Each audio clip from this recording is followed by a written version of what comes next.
ga duk wanda an saba harkoki yana tafiya yadda ake so to amma daga baya komai ya tsaya saboda wasu dai abubuwa bayyanannu da wanda aka sani da wanda ba a sani ba. To ga sirri wanda insha Allah duk wanda ya rike komai zai dawo normal yadda aka saba alfarma annabi sallallahu alaihi wasallam. A'udhu billahi minash shaitanir rajim. Bismillahir rahmanir rahim. Allahumma salli salatan kamila wa sallim salaman tamma ala sayidina Muhammadin allazi tanhallu bihi al-uqad wa tanfariju bihi al-kurab wa tuqda bihi al-hawa'ij wa tunalu bihi ar-raga'ib wa husnal kawatim wa yastas'al gamam bi wajhihil karim wa alihi wa sahbihi في كل لمحة ونفس بعدد كل معلوم لك صلاة تفتح لنا أبواب الرضا والتيسير وتغلق عنا أبواب الشر والتعسير وتكون لنا بها وليا ونسيرا أنت ولينا ومولانا فنعم المولى ونعم النصير. يا يوم والسلام عليكم ورحمة الله تعالى وبركاته. بركم دون اللوكتي بركم دساكي هدوا وأن channel نامو من البركة نأجائب الأسرار. كر أمنتا yau ne farkon haɗuwanmu da kai da yin subscribe a wannan channel namu, liking, sharing zuwa ga 'yan uwa don al'umma su amfana. In tuntuni kuma muna tare, to barkanmu da sake haɗuwa a wannan channel namu mai albarka.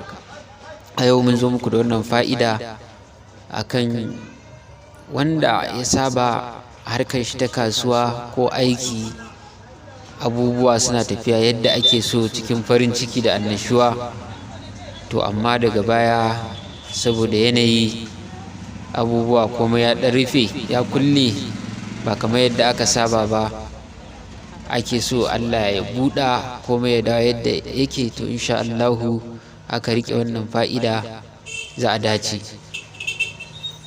saboda mun kakkawo irin waɗannan fa'ida da yawa kuma mujarrabai.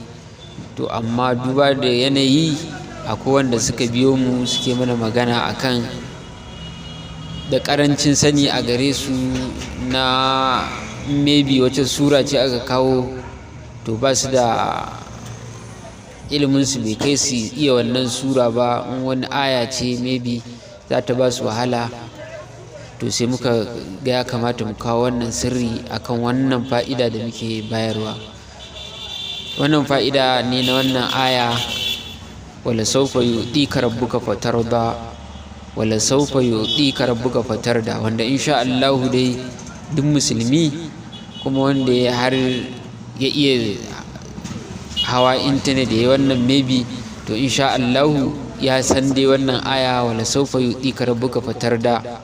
Muna kyautata zaton haka, babu a samu wanda zai ce bai san wannan aya ba ko bai iya ta ba, saboda yara tun mutum ya ma yana ɗan ƙarami dai ya san izu ɗaya ko kuma sura aya ce da take cikin suratul wadduha. To muna kyautata zaton insha Allahu dukanmu mun dai iya suratul duha, wadduha wal layli idha saja ma wadda'aka rabbuka wa ma qala walil akhirati khairul laka min al ula wala sawfa yu'tika rabbuka fatarda wala sawfa yu'tika rabbuka fatarda alam yajidka yatiman fa'awa wajadaka dhallan. halal mushahid dai anan shine wala sawfa yu'tika rabbuka fatarda.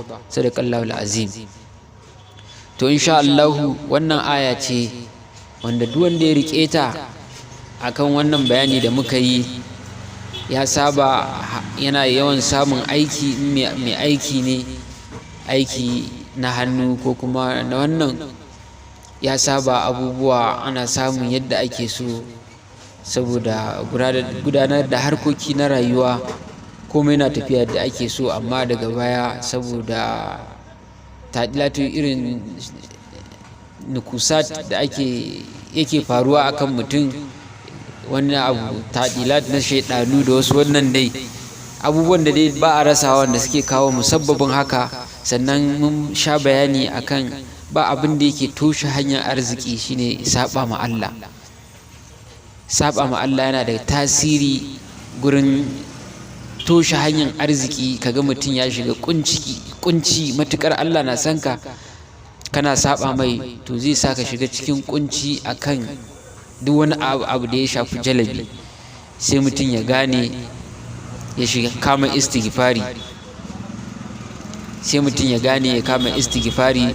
Istighfari kuma mabuɗi ce ga duk wani hanya ta arziki, mabuɗi ce ga duk wani abu na jalabi. Shi yasa muke ba da shawara dama duk lokacin da mutum zai buga wani sirri akan jalabi, to ya samu ya zuba wani sirri na istighfari kafin ya fara, saboda istighfari mabuɗi ce akan duk wani jalabi. Sannan sai dai mutum ya kiyaye yawan saba ma Allah, inda yana so kullum ya rinka ganin shi cikin annashuwa da yadda ake so, to gaskiya sai mun kiyaye, Allah zai kiyaye. To wannan sirri kamar yadda muka yi bayani, sirri ne na suratul wannan aya, wala sawfa yu'tika rabbuka fatarda, wala sawfa yu'tika rabbuka fatarda. Wannan yadda kuma sirrin yake, wannan aya ake yin wuridinta ƙafa 740, ƙafa 740 ake yin wannan aya, wala sawfa yu'tika rabbuka fatarda, wala sawfa yu'tika rabbuka fatarda, wala sawfa yu'tika rabbuka fatarda. Mutum ya sa ya rinka wuridin wannan aya ƙafa 740, sannan ya sa ya ƙini akan Allah zai mai. Wannan sirri yana daga cikin sirri mujarrabi, saboda akwai waɗanda aka ba mu wannan sirri kuma sun gode ma Allah akan wannan sirri saboda tasirin shi. To lokacin kuma da ake yin wannan fa'ida bayan sallar asuba, mutum yana idar da sallar asuba, bayan ya gama auradan shi, kafin da ya tashi ake so ya haɗa wannan adadi na wala sawfa yu'tika rabbuka fatarda, wala sawfa yu'tika rabbuka fatarda, ƙafa 740, wanda insha Allahu duk irin hali da aka shiga na gurin kunci ko kuma na gurin kullewar kasuwa, to in Allah yadda mutum zai yi dariya, zai sha mamaki yadda zai ga Allah zai buɗe mai kofofin arziki, harkoki za su dawo yadda ake da, ko kuma fiye da yadda ake yi dama, alfarma annabi sallallahu alaihi wasallam. To wannan fa'ida haka yake, ina fatan kowa ya ji zai iya. Sai dai kuma dama duk wanda yake cikin wannan duniya ba gida ne na zama dama a huta ba.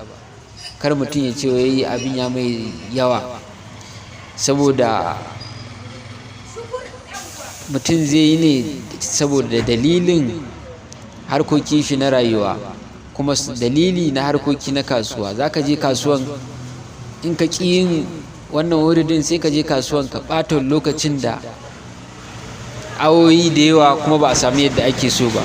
Shi kuma wannan bayan sallar asuba ce, maybe duk yanayin wannan naka maybe bare ɗauke ka ya wuce minti 30 ba, to kuma abu ne wanda zai taimaka ma rayuwar mutum, sai mutum ya ɗauka da muhimmanci.